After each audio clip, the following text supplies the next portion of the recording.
Welcome. I'm Carl Frederick, and I will be interviewing individuals for Kenosha Voices, an oral history project of the Kenosha County Historical Society in conjunction with Kenosha Community Media. I have worked in newspapers for more than 40 years as an editor and a reporter. 38 and a half of those years were at the Kenosha News. I am also a member of the Kenosha County Historical Society Board. We hope you enjoy these programs. I'm speaking with Dr. James Ferwerda, ophthalmologist in Kenosha for many years. Thank you for joining me today. Thank you for inviting me. Okay. Now, what were the circumstances that brought you and your wife to Kenosha? We were newly married. We had no money, and so I wanted to start my career where I could make a living. I asked one of the detail men at Milwaukee County Hospital, where I was finishing my ophthalmology work, where he thought would be a good place for me to settle down. And he said Dr. Bennett in Racine was extremely busy and I should talk to him. So I did. And Dr. Bill Bennett had been a general practitioner in Kenosha. His father had been a physician in Kenosha. And the war came, and during that time he became an ophthalmologist and decided to practice in Racine. Because of his previous circumstance, he had a lot of people from Kenosha and said there was a good opportunity for me to start a solo practice in Kenosha. So he came here in 1963. Okay. With a little new baby. Okay, so what is your background, you and your wife? Where did you come from before being in Milwaukee and before coming to Kenosha? My wife was a teacher in Milwaukee, first grade, and she came from Minneapolis, from an extremely strong social type family. Okay. Her Aunt Connie started a house for indigent women in Minneapolis. She, by the way, was a graduate of the University of Wisconsin in Madison and later got a PhD award for all the social activities that she did in establishing Neighborhood House in Minneapolis. Her mother's twin brother established a similar house for men in Minneapolis. And so my wife was an only child, and everybody else, nobody else ever got married. Okay, so okay, go ahead. Except in Winnipeg, where she had some relatives, and 3 of those boys became priests, and the daughter became a nun. So she was a strong Catholic, and she was the only child in Minneapolis with all these social workers. Therefore, she knew all about social work. Okay, and your background? And I was simply a farm boy. From where? Near Beloit. Okay. This side of Beloit. And I lived whereas she lived in a city of blondes who were tall, Scandinavian, and I was everything. Dutch, German, Irish, near Beloit. Okay, so you come to Kenosha, or you see Dr. Bennett in Racine, and what happened there? For some reason, you couldn't buy a house in Kenosha.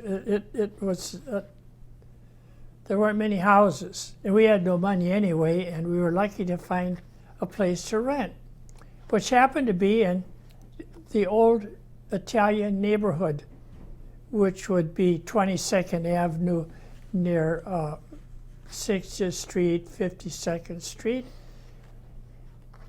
And our neighbors, everybody was Italian, and they were extremely nice to us. Okay. Vera and Santi D'Antoni were friends of the Paellis, etc., etc. And I was very much impressed by how friendly the Italian people were. What was the neighborhood like? We went to church at St. Mark's, and it was the year before the church itself was built, so it was held in the basement of the school at St. Mark's. And the first time we went to church, my wife came out crying because everybody was short and dark, and she came where everybody was tall and blonde. However, the people could not be more friendly.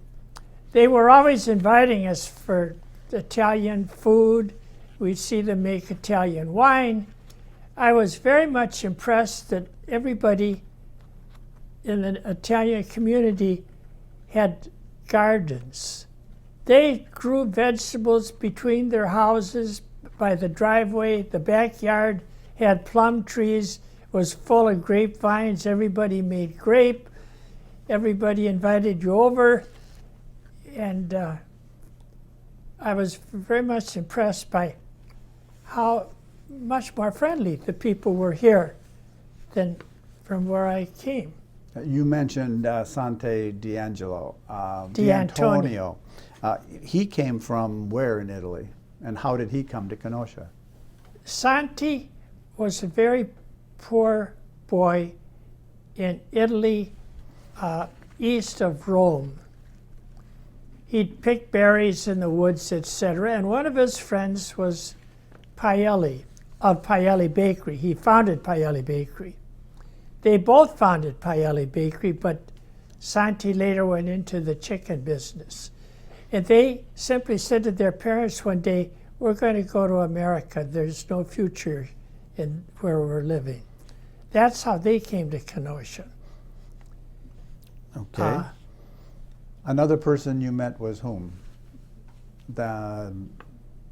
We met the whole Italian community. Okay, sure, of course. Okay. What else did you notice about the Italian family or the people that were in that neighborhood? They were very poor, and so their house was very small and humble, and therefore I was impressed that the kitchens were always in the basement. They'd open the basement window for ventilation, but the house was too small to have a kitchen upstairs, and so all the cooking were in the basement, which impressed me. And then off the basement would be a little room where they'd eat. But then as they became more prosperous, they'd put another room upstairs, which was the new kitchen, etc. So they were very careful not to go in debt. They probably couldn't borrow the money, and so they'd build it out piece by piece. They were very frugal. That impressed me. Another thing that impressed me is their love for each other. For example, they would have friends over several times a week with their best china and feed everybody well, and they would all rotate.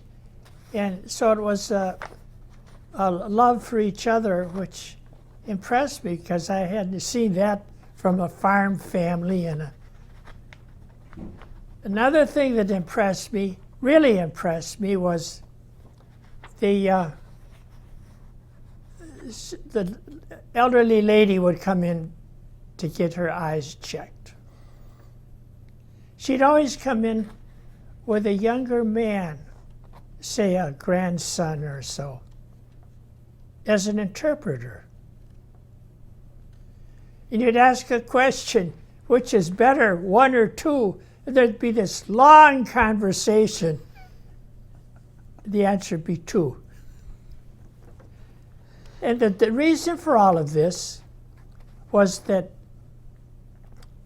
the women talked to each other an Italian, because they were, whereas the men had to go out in the real world and learn a little English, and the kids were bilingual. But there was another thing, which I had never seen before. Everybody knew who their second and third cousins were. The reason for that was an Italian would come over and get started here, then he'd send for his wife. They came from apparently 3 little valleys in southern Italy, Calabria. And being Catholic, they wanted to know, they didn't want to marry relatives. So everybody in Kenosha knew all about their cousins. That impressed me quite a bit. Okay, and you mentioned earlier that you would be invited over for lunch frequently. Yes. And how was that? Well, I thought that was unusual, but several of the little Italian women, like Angeline Storino, who worked at the Italian American Club, they'd call up and say, have Dr. Ferwerda bring Hugh, who worked with me, over for lunch today. And I wasn't that busy, so we'd go over to eat lunch a couple times a month, here and there. And I never heard of any other doctors in town being asked to come over for lunch, which showed how friendly the people were. Okay, and your practice then, you practiced ophthalmology as a specific practice. Had there been other eye doctors in town or ophthalmologists in town? There were several eye, ear, nose, and throat people in town. So they didn't go too specifically into just eyes. One of the men in town was a board-certified ophthalmologist, but he followed in his father's footsteps and did eye, ear, nose, and throat. But Dr. Bennett was an ophthalmologist, and I came as only an ophthalmologist. And okay, and how long did you practice? 30 years. Okay. 30 plus years. Okay, and what was your wife doing while you had this practice? The reason that it was good for Kenosha to have us was because of my wife. What I did mostly for Kenosha was bring my wife. She, when she died 10 years ago, the Kenosha News wrote a little legacy and published it. This was not an obituary that I wrote to give to the Kenosha News, but the Kenosha News did it, and I'll take a minute to say what they did. Okay. In the last 50 years, Connie Ferwerda has been the most influential person in Kenosha. She never held an elective office, but she had an enormous talent for marshaling the community's resources to mend gaps in the social fabric. She died at 83. People take for granted now that elderly people can get meals delivered to their homes, but it wasn't always the case. Connie helped make it happen by working with the Junior Women's Club to create Meals on Wheels. Most people think hospice care for the terminally ill is a normal part of a community's resources. But if it wasn't always that way, Connie was one of the founders of the Kenosha Hospital Alliance. The list goes on and on.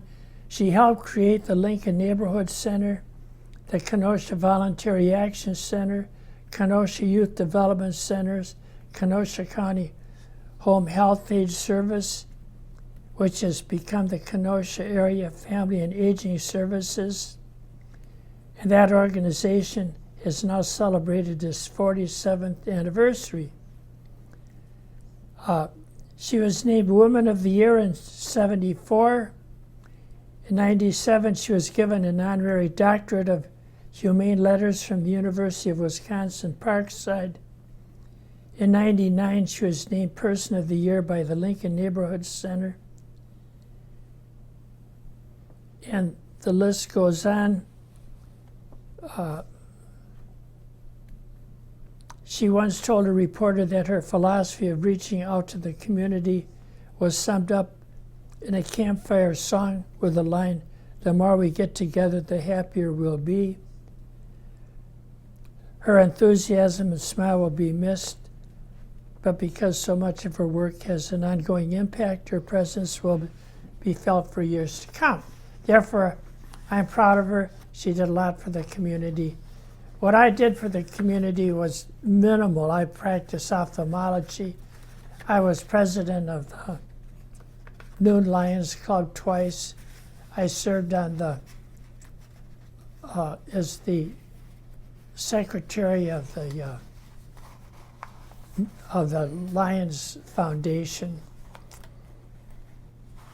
After John Tapley died, who was the founder of the Humane Society in Kenosha, there were factions, but I ended up doing all of the accounting and all of the treasury work for 10 years. And You know, that comment, that's enough. that comment about your wife saying the more we get together, the happier we are, seemed to indicate the Italian families that you experienced when you moved here. A friend of ours wrote a book, which you have, Mas and Paz. And Yes. I read a little of the book. It was very well received at one of the Catholic churches. And the theme, as you read it, is love for each other. That's the theme. I think you have the book. Yes. So tell me, after 60 years in Kenosha, how has the community Well, changed? 60 Oh, go ahead. I came in 63 and it's 23 right now. 23. So what has changed in Kenosha during that time, and how do you see it today? I think Kenosha is a wonderful town. We're very lucky to be by Lake Michigan. I can walk over there with the dogs, and I'm very much impressed how well they take care of their parks. There's flowers everywhere, and it's done with great enthusiasm, and I am most impressed by how beautiful they keep the city. I like the idea of the beautiful museums. However, I understand that the Civil War Museum is the second largest in the country, only behind the National Museum, and that the third largest museum is very small compared to the Kenosha Museum. By square footage, the Kenosha Civil War Museum is large, yes. And the other museum is very good, and there are other museums along 3rd Avenue, and I'm impressed by all the statues around the lake, and they keep that area very nice. How have you seen neighborhood changes? I don't know how the neighborhood is changing, but I know it's they're spending too much money on condominiums, Okay. etc. I don't think that downtown Kenosha can grow because there are a lot of good places to shop in the western areas. If you want to buy groceries or this or that, there's all sorts of places out west of the lake. And the downtown Kenosha's got some restaurants in it, but there's no way for it to grow because it's right by the lake. You can't go south because of the sand dunes, and you So geographically, they can't get larger. Is that what you mean? Down correct. Okay. But it is getting larger west of town. I am not impressed by all of the condominiums that are going up, because that's fine based on promise of need. But as the old Italian communities that I saw, they wait until the need is there and then they do something. You don't think the need is there at this time? I do not think the need is there. Of course, I'm not an expert at it. However, there was an article in the newspaper not long ago in which the fellow said that we were the 10th most expensive city in the country as with regard to the cost per voter of the city debt. Per capita? Yeah. Okay. Tell me what you think about the educational institutions that exist in the Kenosha area. They're absolutely first class. We've both been active at Parkside, and we've established scholarships at Parkside and at Carthage College. And I think Carthage College is a wonderful school too. It's doubled or tripled its enrollment since we've been here, and everything about it is excellent. Everything about Parkside is excellent. And I don't know of any other city this size having those facilities. And there are other schools in the area, like Gateway Technical Institute, Herzog, and so I have nothing but praise and envy for Kenosha's educational. So how do you see the future looking ahead then in 20 years or so? I think we should wait and see if this is a bedroom community for Chicago or Milwaukee. Instead of having, then we can build the condominiums. I think that we are living in the best place of the United States.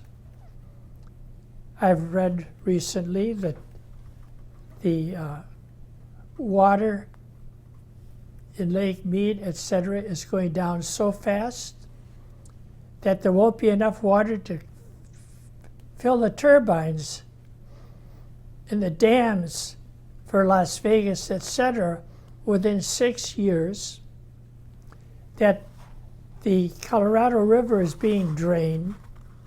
80% of the water of the Colorado River is being used for irrigation. The primary use is hay and alfalfa for livestock. 300 an acre is all they get. Meanwhile, all the cities, Phoenix, etc., will have no water. Therefore, let's live in Kenosha by the Great Lakes. Further, as everybody's read with the climate change, if the ocean current stops, as people think it could within 60 years, Europe will be in an ice age. All the coastal cities, including New York, etc., will be flooded. People will want to leave and come inland, but the western USA may be a desert. Therefore, let's live in Kenosha.